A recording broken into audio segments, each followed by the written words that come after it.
The fluorescent lights in conference room B hummed with the same frequency as the anxiety building in my chest. I'd sat in this room hundreds of times over 15 years, but never like this. Never with HR Director Patricia Harrison refusing to make eye contact and senior partner Paul Brennan sliding a manila folder across the table like he was serving divorce papers. "Mark," Patricia began, her voice carrying clinical detachment, "we need to discuss some irregularities we've discovered in the Morrison Trust account." The Morrison Trust. My biggest client for 3 years. The account that had earned me my promotion to senior architect. I felt my stomach drop but kept my hands steady. "What kind of irregularities?" Paul leaned forward, his silver hair catching the harsh light. $80,000, Mark, missing from the client fund over the past 4 months. Every transaction traced back to your access codes, your digital signatures. The words hit like physical blows. My access codes, digital, signatures I'd never created. "That's impossible," I said, but I could see they'd already written me off. Paul opened the folder, revealing spreadsheets I'd never seen. Bank transfers bearing my electronic signature. Withdrawal authorizations with my employee ID. Transaction logs showing activity during times I remembered being elsewhere. "We've been conducting a quiet internal audit," Patricia continued. "The evidence is overwhelming. The board has asked me to place you on immediate administrative leave pending investigation." My phone buzzed. A text from Julia. "How's your day going? Thinking of you." The irony wasn't lost on me. My wife checking in while my world crumbled. Julia, who'd joined the firm as project coordinator 6 months ago. Julia, who'd been so supportive of my career, so interested in my work. "I want to see everything," I said. "Every document, every transaction log. This is wrong." Paul's expression didn't change. "You'll have access during the formal investigation. Right now we need your badge, keys, and laptop." I'd built half the systems they were using to crucify me. Someone had used that knowledge against me, and they'd been surgical about it. Standing felt like moving underwater. I handed over my badge, keys to my corner office, my laptop still warm from the morning's presentation. The walk through the office felt like a funeral procession. Conversations stopped as I passed. Colleagues I'd worked with for over a decade suddenly found their screens fascinating. My office looked exactly as I'd left it. Coffee cup half full. Photos of Julia and me from our anniversary trip to Napa. Architectural models I'd built during late nights. Everything the same, except now it felt like evidence of a life I was no longer entitled to live. I grabbed personal items, photos, a book, my father's vintage slide rule. Everything else belonged to someone else now. The elevator ride down felt eternal. In the lobby, I passed the wall of partner photos where I'd hoped to see my face someday. Paul's portrait smiled down at me. Outside, Seattle rain had started, aggressive downpour that soaked through jackets. I stood there letting it wash over me, trying to understand how my life had imploded in 23 minutes. My phone buzzed again. "Julia. Bad day? I'll make your favorite dinner tonight. Love you." Whoever had done this knew exactly which pressure points to hit. They understood our systems, protocols, vulnerabilities. This wasn't an outsider or crime of opportunity. This was intimate, personal, planned. Someone who knew me well enough to forge my digital signature had just destroyed my career. Someone who understood my routines had created false evidence during times I had alibis for. Someone with access to my codes had stolen $80,000 and made sure every trail led back to me. Walking to my car, one thought crystallized. This wasn't random. It was surgical. Whoever had wielded the scalpel had been planning this operation for a very long time. "Oh, honey, what happened?" Julia's concern felt warm as I walked through our door. But something about how she immediately set down her wine and came to me made my skin crawl. Too ready, too prepared for bad news. I told her everything. Accusations, evidence, administrative, Leave. She made all the right sounds, asked all the right questions, but watching her perfectly timed reactions, I felt like I was watching a performance. "This is insane," she said, curling up next to me. "Everyone knows how honest you are. 15 years, Mark. They can't throw that away." Her hand on my chest should have been comforting.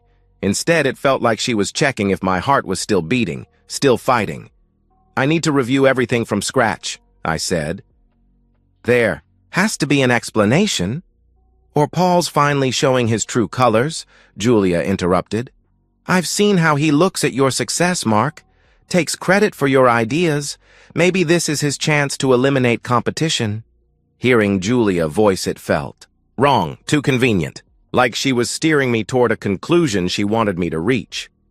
I spent 3 days in my home office, methodically dissecting the accusation like debugging faulty code.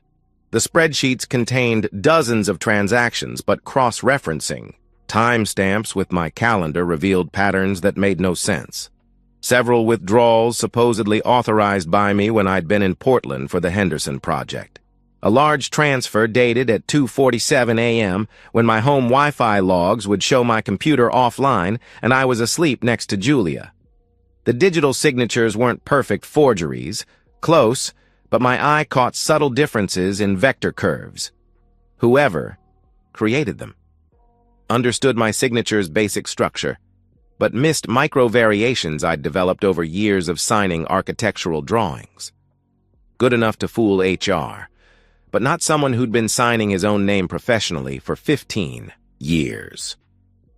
Julia had been working late most nights since starting at the firm. Project coordination, she'd said. Her laptop was downstairs, charging where she always left it. She was upstairs showering, humming something I didn't recognize. I didn't open it. Not yet. But I noticed things. Paul Brennan's name in her recent Outlook notifications. Not just 1 or 2, but dozens stretching back months. Far more emails than a project coordinator would need with a senior partner. "Find anything useful?" Julia asked, appearing in the doorway wearing my old Columbia t-shirt. "And nothing else. 6 months ago, the site would have stopped my investigation cold. Now I wondered if she'd chosen the outfit strategically." "Getting there," I said, closing her laptop without looking. Just trying to understand the timeline. She moved behind, me, hands on my shoulders, kneading tension I hadn't realized I was carrying. "You're brilliant, Mark. If anyone can figure this out, it's you. Just don't let Paul destroy what we've built here. This house, our life together. He's not worth it. Our life together." The words should have been reassuring, but they felt like a warning. Don't dig too deep. Don't risk what we have. That night, Julia fell asleep early, or pretended to. I lay next to her, listening to her breathing, studying the ceiling we'd painted together 3 summers ago. Everything about our bedroom told the story of a happy marriage, but marriages were like buildings. The foundation mattered most. I thought about her jewelry box, specifically new pieces that had appeared recently. Pearl earrings she'd worn to the firm's holiday party, gold bracelet she'd claimed was from her sister, diamond tennis necklace that appeared last month with some story about a bonus from her previous job, one she'd never mentioned before. The next morning, while Julia was at yoga, I found the receipt, hidden well, tucked inside pages of a cookbook she never used, but I'd built the custom shelving. I knew every book, every hiding place. 3,147, cash payment, dated 3 weeks ago, around the time the Morrison Trust showed suspicious activity. Technically proof of nothing, but it was a thread, and threads led to unraveling. I photographed it, returned it to its hiding place, and went back to my office. To think. Julia started at Brennan & Associates 6 months ago. Morrison Trust irregularities began 4 months ago. She'd been asking questions about my projects, casual questions over dinner, pillow talk about which clients paid most, innocent curiosity about financial systems. I'd thought she was interested, because she loved me. What if she'd been interested because someone asked her to be? What if my wife had become someone I'd never really known? or if she'd been that person all along and I'd been too trusting to see it. The architecture of my marriage might have been built on a foundation I'd never properly inspected. By Sunday night, Julia was asleep beside me, breathing deep and regular. I waited until certain she wouldn't wake, then slipped out to my office. I had maybe 10 hours before IT completed the system purge that would lock me out permanently. 10 hours to recover 15 years of digital history. Most people didn't understand that deleting emails was like tearing pages from a book. Words were gone, but traces remained embedded in the binding. Server administrators knew deleted files lived on in backup rotations, system caches, and audit logs for months before being truly purged. And I had designed half of Brennan and Associates' IT infrastructure. My personal laptop still had VPN access through my home connection. IT hadn't thought to revoke tunnel certificates, an oversight that would cost them dearly. I logged into the email server using my administrative backup account, the one I'd created years ago for system maintenance and forgotten to mention during exit. The deleted items recovery protocol I'd implemented ran silently, scanning backup partitions for conversation fragments someone had tried to erase. While it worked, I crafted targeted searches. Paul Brennan plus Julia Davidson, time-stamped within 6 months. First results appeared at 2:17 a.m., professional emails initially. Project coordination, client schedules, nothing suspicious. But timestamps told a different story. Conversations at 11 p.m., midnight, 2 a.m. Project coordinators didn't discuss file organization with senior partners at those hours. By 3:45 a.m., the tone had shifted. Email threads starting with "Per your request for Henderson files" evolved into "Thanks for dinner last night" and "Looking forward to seeing you again soon." The metamorphosis was gradual but unmistakable, professional courtesy bleeding into personal intimacy. The breakthrough came at 4:22 a.m., a recovered email from Paul to Julia, sent 3 weeks ago. Julia. Mark's too predictable, too comfortable in his position. He trusts the system because he built it, but every system has vulnerabilities its creator can't see. The Morrison account has enough volume to hide small discrepancies, and his access codes give us the perfect signature trail. Once he's out, his clients become mine automatically. The board already trusts me to handle crisis situations. My hands didn't shake as I took screenshots. That reaction would come later. Right now I was in pure analysis mode, processing information like a machine designed for exactly this purpose. Julia's response, 20 minutes later. "I still feel guilty about this. Mark's been good to me, better than I deserve." Paul's reply was swift and calculating. "He's been naive about you, about us, about how business really works. You handle the technical alterations. You understand his signature patterns better than anyone. I'll manage board politics and media containment. The shell company is ready to receive funds." Shell company. I had them now. I dove deeper into server, logs, tracing financial authorizations and cross-referencing with access patterns. Paul had been clever, using my administrative credentials during off hours, creating fake vendor accounts with names similar to legitimate contractors. Brennan Construction Solutions, instead of Brennan Consulting Solutions. Close enough to pass casual inspection, distinct enough to open separate bank accounts. But Paul had made one critical error. He'd underestimated the digital footprint of modern conspiracy. Recovered files revealed everything. Julia's detailed notes on my daily routines, signature variations, security habits. Screenshots of my computer screen taken with her phone when I'd left my laptop open. Even voice messages to her sister automatically backed up to our shared family iCloud storage. I played one audio file through headphones, Julia's voice bright, with excitement. "Sarah, you won't believe how easy this is. Mark thinks I'm interested in his work because I love him. He explains everything, client accounts, authorization protocols, even shows me signature techniques when I ask about architectural drawings. Paul says once Mark's gone, I'll get his corner office and promotion to senior project manager. We'll finally have the life we deserve. The timestamp was 3 weeks old, right around when she'd bought the expensive bracelet. Another recording from 2 weeks ago. Paul promised me Mark's position once he's promoted to manage Paul's new department. He says the board sees potential in me, that I understand both technical and client service sides. Mark's too narrow, too focused on just architecture. They need someone who can see the bigger picture.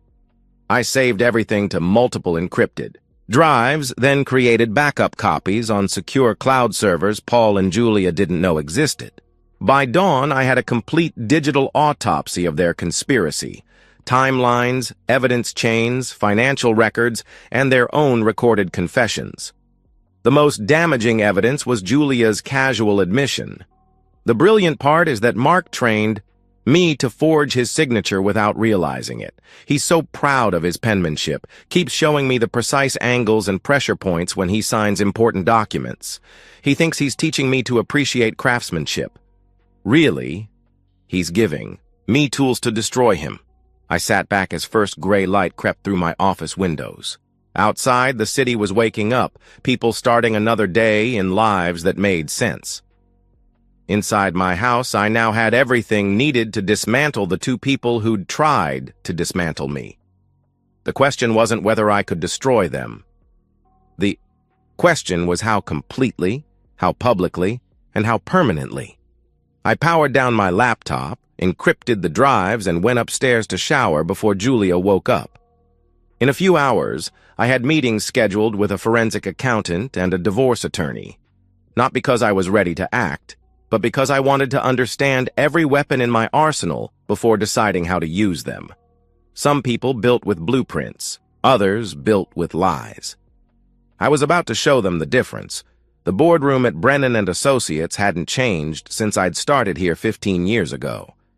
Same mahogany table, same leather chairs, same oil painting of the founder overlooking. Everything like a stern grandfather.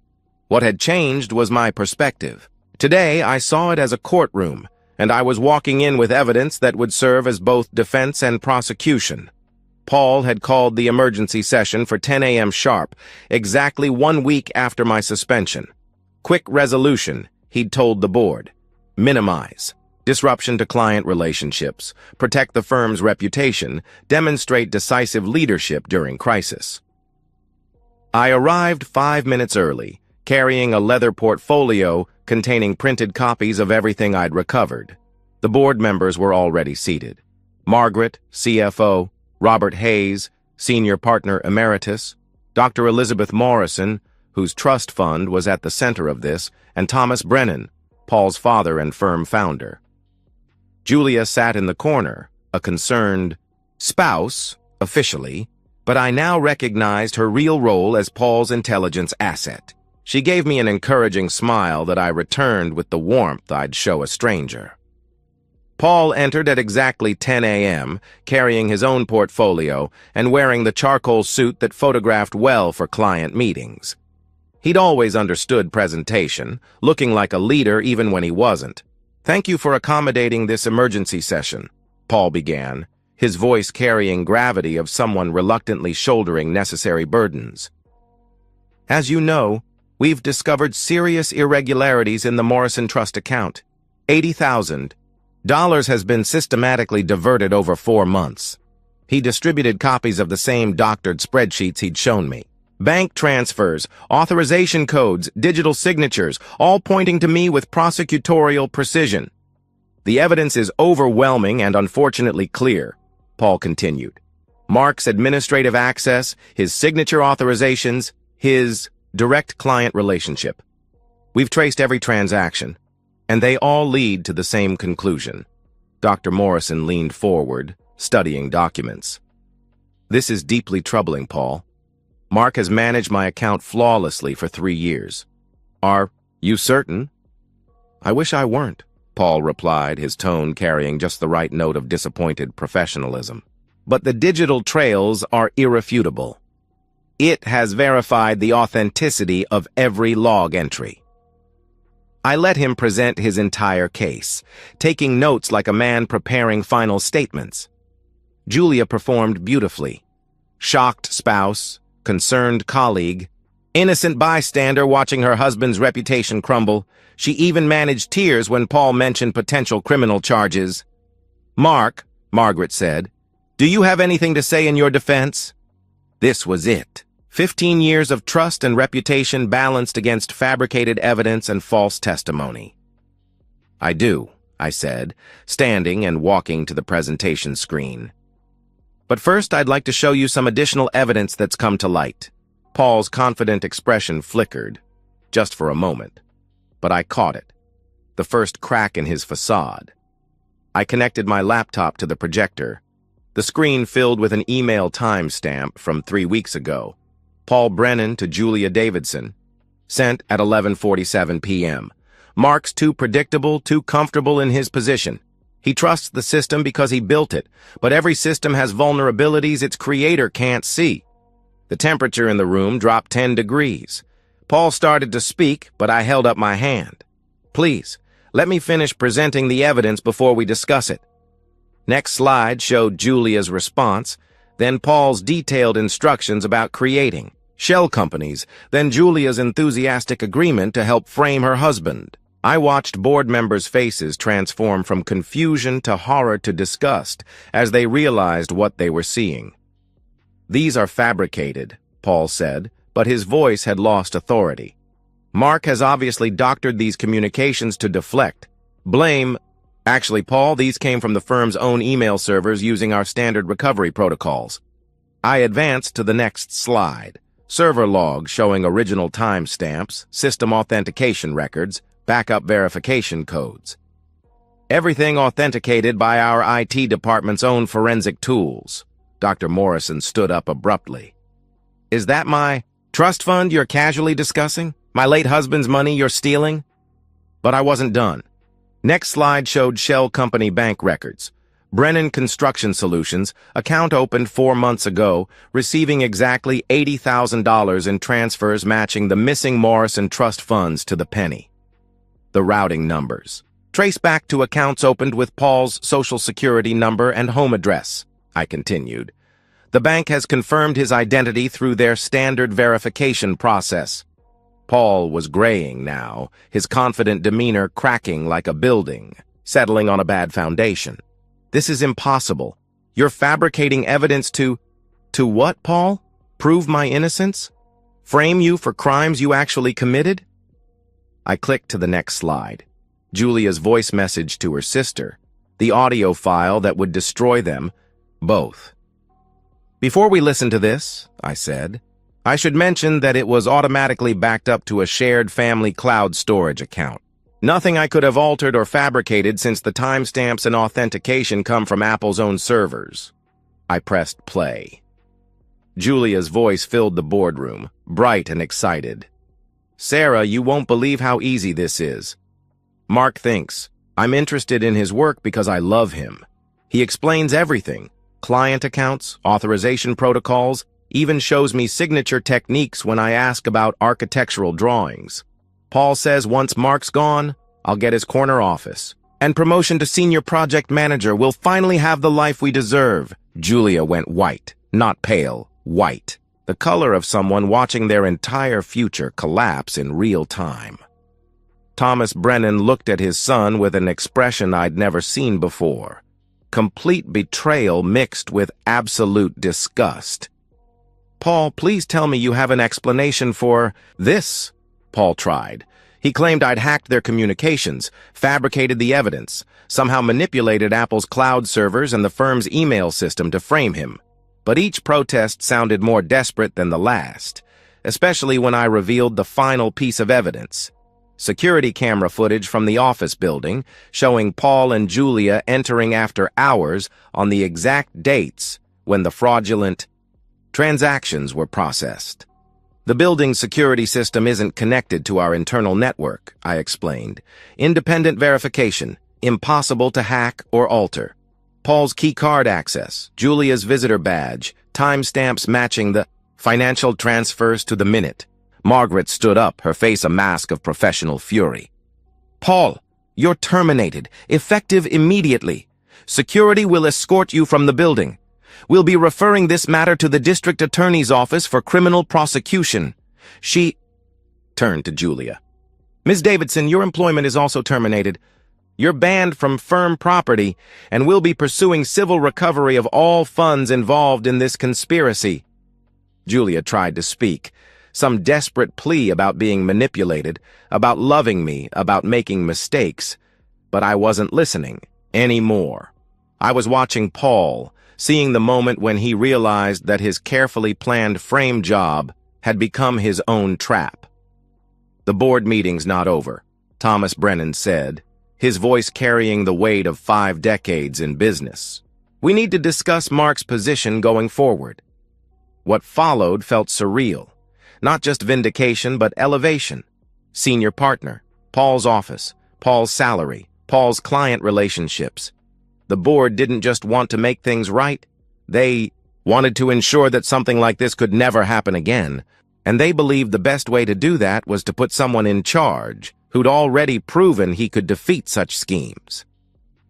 2 hours later, I was sitting in Paul's former office, my office now, watching through the floor-to-ceiling windows as security escorted them both to the parking garage.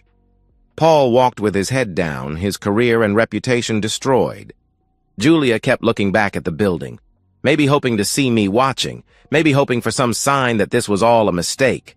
I gave her nothing. No gestures, no acknowledgement, no final moment of closure. She'd made her choices, and now she would live with the consequences. The rain had started again outside my new corner office, but inside, everything was perfectly clear.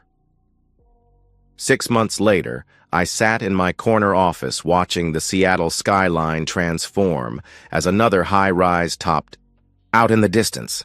Brennan and Associates had been through what the business press called a leadership transition, though those who lived through it knew it had been controlled demolition followed by careful reconstruction. The firm was thriving. Client billings up 18%, 12 new architects hired, and the Morrison Trust had grown to become our signature project. Dr. Morrison had been so impressed by how I'd handled the crisis that she'd recommended us to 3 other family foundations. Paul's legal troubles had multiplied like structural cracks under pressure. Initial embezzlement charges led to investigations of previous projects, uncovering a pattern of small-scale fraud going back years. His wife had filed for divorce and taken everything in their settlement after learning about Julia. Not just the affair, but the cold calculation with which he'd destroyed his marriage, along with my career. He was facing 8 to 12 years in federal prison. Julia's situation was more pathetic. Criminal charges had been dropped in exchange for her testimony against Paul, but she'd been blacklisted from every architectural firm in the Pacific Northwest. My private investigators' reports showed her living with her sister in Spokane, working retail at a furniture store. Paul had abandoned her the moment his own world collapsed. The divorce had been finalized in record time. When your soon-to-be ex-wife's attempted embezzlement is classified as dissipation of marital assets, you tend to keep everything. The house, investments, even her jewelry collection, all legally mine now. I'd sold most of it. Proceeds went to a legal defense fund for fraud victims. My phone buzzed with a text from an unknown number. Mark, please. I know I don't deserve forgiveness, but I need to explain. Paul manipulated me. I never stopped loving you. Can we talk? Julia. She'd been trying to contact me for months through blocked numbers, fake email accounts, messages passed through mutual acquaintances. Always the same theme.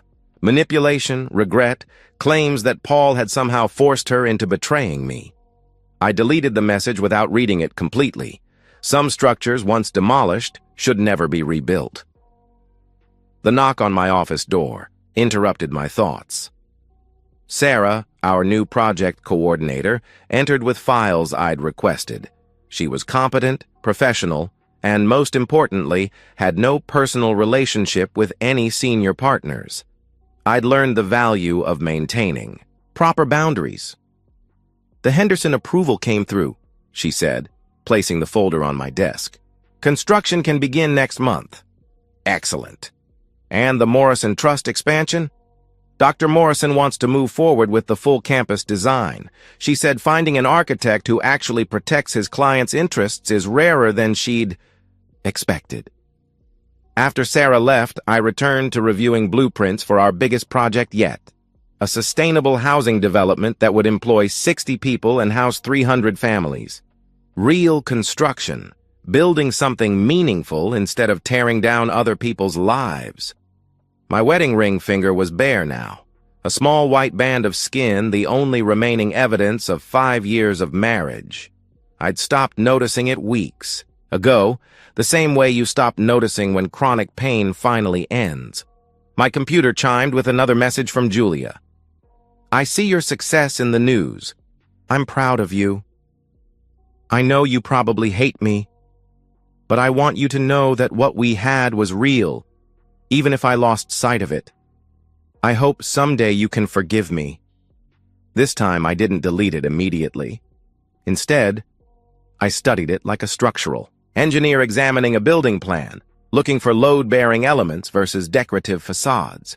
The apology contained the same fundamental flaw as the original betrayal. The assumption that her feelings mattered more than her actions, that intention could somehow retroactively justify betrayal. I deleted the message and blocked the number. Outside, the Seattle skyline continued its endless process of demolition and construction, old mistakes being replaced by new possibilities. My phone buzzed one final time, not Julia, but my assistant, confirming tomorrow's meeting with the city. Planning committee? We were proposing a mixed-use development that would revitalize a neglected neighborhood, bring in local businesses, and create affordable housing. Real architecture. Building something that mattered, something that would last, something that made the world better than it had been before. Tomorrow would bring new projects, new challenges, new opportunities to create something meaningful. But tonight, I'd enjoy the view from my corner office, watching the city lights reflect off the rain-slicked streets, secure in the knowledge that some structures, once properly built, could weather any storm. The architecture of betrayal had been complex, carefully planned, and ultimately self-defeating. The architecture of aftermath was simpler. Clear foundations, honest materials, and the patience to build something that would last. And that's the end of today's story. If you enjoyed it, please give this video a thumbs up and drop a comment below. Your support helps the algorithm push my content further. If you're new to the channel, don't forget to hit that subscribe button. It really helps me keep creating more stories for you. Thanks for watching, and I'll see you in the next one.